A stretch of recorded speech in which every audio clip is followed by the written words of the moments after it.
next guest is the managing editor of the Armenian Mirror-Spectator, an executive director of the Tekeyan Cultural Association of the United States and Canada, as well as a historian by training specializing in modern Armenian history.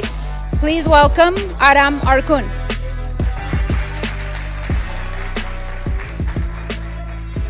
Hi everyone, it's great to be here. I find that going to these kinds of events, whether they're in Armenia or in the United States, is great because number one, we get to talk to a lot of interesting people who are dedicated and doing a lot of work in different fields, and number two, sometimes we come up with very interesting ideas. And you know, I like this drone. Unfortunately, fortunately, I'm in a very different, more traditional field, working kind of on identity. We publish this newspaper, Armenian Mirror-Spectator. I put some copies at the very front desk with where your tags were. But I'm going to start. I actually have two different jobs. I kind of switch back and forth at half-time and one half-time and other that are related. So I'm also the executive director of the Tekeyan Cultural Association of the United States and Canada, which is the major financial supporter for the Mirror-Spectator. So I'll start with that because a lot of you, I believe, don't know as much about this organization. It's sort of a mid-sized organization in our ecosystem in the United States and Canada. It starts with, at the moment, we have 7 chapters in different parts of the country. And many of these chapters, 4 of them have buildings or centers in which they have activities. And they have local cultural activities because the main goal of the organization is to promote Armenian language and culture. And it was started in the name of the Prince of Armenian Poetry, Tekeyan, who passed away in 1945. 2 years later in the Middle East, a group of people decided to establish an organization, his name, to promote Armenian identity and try to expand through not just to the Middle East, but eventually different parts of the world, including anywhere from South America to Argentina to Australia. And we have, in the United States, we had auxiliary groups from the early 1950s that supported Tekeyan School in Beirut that was built. And then in 1969, it was formally created legally as an organization in Massachusetts, which is where I'm based. So this organization basically also has a central board. So the organization and its local level are all volunteers, and they all have different activities. In some parts of the US and Canada, we've had drama groups, theatrical groups.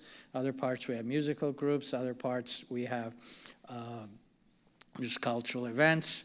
In Boston, we have both a lot of cooking events lately because there seems to be a lot of interest in Armenian traditional cuisine, as well as more, let's say, educational, historical, and political events. So it's a wide variety of events, and it's an organization that's been going on for a long time. But like all Armenian organizations, it faces the same issues of trying to get young people, the next generation involved, and this is all an ongoing experiment. We're all in this experiment together, and we all are trying different ways. We always, whenever we get together, we think, what can we do? How can we get new people? How can we get our own children or grandchildren involved? And we try different things, and hopefully together we can find a way to preserve what's so valuable and strong about our culture, so that, to keep Armenia going, to invest in Armenia, to provide Armenia, whether it's military technology or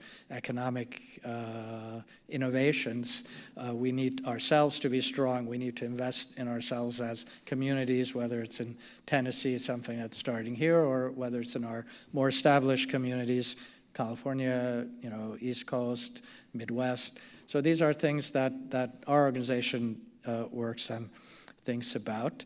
And the also occasionally, unfortunately, as you all know, the last 30 years have been very dramatic. On the one hand, very exciting, inspiring things happened in Armenia and Artsakh, but also very tragic events have unfolded, and not just there, but in our traditional communities in the Middle East. So Tekeyan, although it's not primarily a philanthropic organization, has stepped up and it provided aid. Let's say during the 2020 war, it raised and partly it donated 110,000 to the Armenia Fund.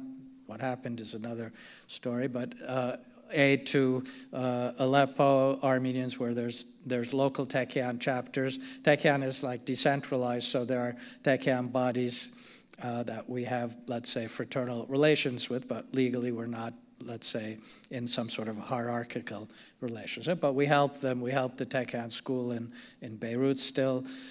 So it's a wide variety of things. We have 5 schools in Armenia that were called Tekeyan schools that we support. We've done that for, I think, 30 some odd years, where we have a sponsored teacher program. We provide aid to teachers. We used to have a school in Pertsor and Artsakh, unfortunately no longer with us. We've also had programs to support some of the refugees from Artsakh, providing them with means of making a living in Armenia, and we collaborate sometimes with other organizations like in Syunik that provide cows or provide hives for honey making and things like that. So it's a wide range of things. Even though our mission is primarily cultural, we couldn't just, not help when we saw what was going on. And I'd like to talk briefly also about our newspaper. The Armenian Mirror-Spectator is actually an old newspaper. I believe it was the first in the United States as an English language newspaper from 1932. We celebrated our 90th anniversary some time ago. And it's an organ of the Armenian Democratic Liberal, no, it goes fast, organ of the Armenian Democratic Liberal Party, but it's open to all different points of view, both in terms of our diasporan existence as well as what's going on in Armenia. So, we're happy. We might accept both criticism and hopefully constructive criticism of things that are going on, but also sometimes some people will write in a different way. And we always are looking for new writers, for new columnists. So if any of you know people or yourselves are interested in writing, we're looking for you. And we're always looking to expand. We have a website, mirrorspectator.com. It's free of access. We have a weekly, 2 times a week email blast. And we also have a PDF version of the print newspaper. So a lot of ways you can use the paper. We, of course, appreciate donations and subscriptions. It's not a money-making process, but you can access everything for free if you wish as well. So I think I've run out of time, but if you're interested, I'd love to talk to you. I'm happy that my colleague I've just met, who I hadn't met before, a new editor of another newspaper also in Boston, is here. And we kind of, I think it's important that these are sort of ways of connecting us as a community. It's both now in the digital world, but also in the real world.